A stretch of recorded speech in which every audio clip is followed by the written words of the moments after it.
Arjun Meghwal VIP seat Bikaner BJP प्रत्याशी हैं। 2009 से लगातार जीतते चले आ रहे हैं। हमने देखा है कि उस सीट से सांसद क्षेत्र में विकास कार्यों से उनकी पहचान बनी। राजस्थान में बीजेपी के बड़े चेहरों में शुमार हैं। मेघवाल के पक्ष में बीकानेर का जातीय समीकरण भी जाता है। कांग्रेस ने इसके लिए गोविंदराम मेघवाल को टिकट दिया है। अब यहां पर दो मेघवाल है।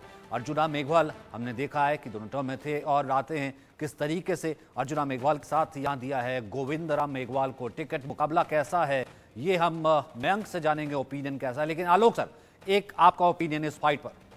देखिए, उनका जिस तरह से मेघवाल का पुराना एक काम वहाँ रहा है और बीजेपी का उनके वर्कर्स के साथ उनका तालमेल, और लगातार इस बार जैसा हमने कहा ना, बीजेपी ने भी, चूँकि राजस्थान बहुत प्रतिष्ठा की है, एक बार अभी विधानसभा चुनाव में, लेकिन मुकाबला इसलिए कि विधानसभा चुनाव में बहुत अंतर नहीं था कई सीटों पर, और मेघवाल का एक है पार्टी में भी थोड़ा अंदरूनी जो कलह होती है उसका भी असर रहा। लेकिन जिस जो स्थिति है उसमें बीजेपी का जीतना संभव है।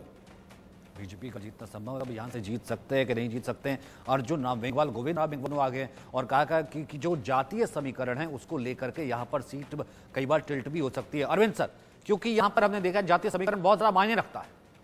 देखिए, पूरे राजस्थान के इस इलाके में खासतौर से जाटों की नाराजगी बीजेपी से दिखाई दे रही है और जाट पुरदाई दूसरी तरफ हो रहे हैं।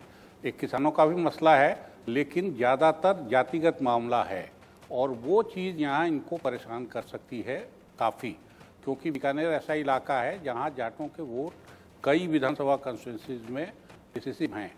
तो पिछली बार ऐसा नहीं था।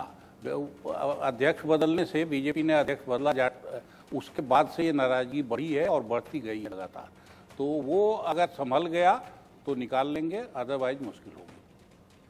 चलिए यहाँ पर देखते हैं निकाल रहे हैं या नहीं निकाल रहे। ओपिनियन क्या कहता है, ओपिनियन पोल क्या कहता है इस वीआईपी सीट का? बीकानेर से बिग फाइट, और इस वक्त हम ये देखते हैं कि सीट में जीत सकते हैं, जैसे हमारे दोनों सहयोगी कह रहे थे अर्जुन मेघवाल। हालांकि जातीय समीकरण चलता है। मयंक फर्स्ट कमेंट, क्योंकि बहुत ही, अगर मैं ये कहूँ कि बहुत ही सेफ और डिपेंडेबल चेहरा भारतीय जनता पार्टी के लिए, तो गलत तो नहीं हूँ? और ये सीट भी बहुत सेफ है भाजपा के लिए। 2009 भाजपा के पास, 2014 भाजपा के पास, 2019 भाजपा के पास, तो ये भी एक सेफ सीट है भाजपा के लिए। और इसके साथ ही जैसा सर ने बताया, जातीय समीकरण भी एक मेजर रोल इस बार प्ले कर रहा है। विधानसभा में हम लोगों की फाइंडिंग्स थी कि जाट कहीं न कहीं कांग्रेस से रुष्ट थे, इस बार हम लोग को देखने को मिल रहा है लोकसभा में भाजपा से रुष्ट हैं। इसका भी कहीं ना कहीं वोट शेयर में फर्क पड़ता हुआ जरूर दिखेगा, बट सीट ये भाजपा के ही झोली में गिरती हुई दिखेगी। ये सीट जो है वो भाजपा के पक्ष में जाती दिख रही है। अगली सीट का मरू कर लेते हैं। फिलहाल हमने देखा कि किस तरीके से इस सीट पर बीजेपी के अर्जुन मेघवाल जीत सकते हैं आसानी से, और मैं जैसे कि कह रहे हैं